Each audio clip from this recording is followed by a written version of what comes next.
Hey everybody, in this video tutorial I'm gonna show you how to hide your likes from your X account or your Twitter account.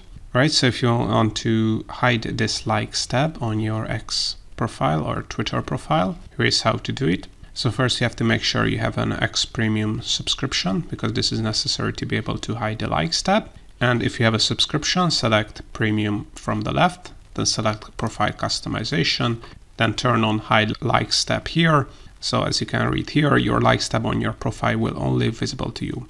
Your likes timeline will be also hidden from X APIs. Your individual likes will still be visible on posts. So if you want to hide your likes on your X account, just select this one, and now your likes won't show up. Your likes tab won't show up on your X profile. So now this is how you can hide your likes on X, previously known as Twitter.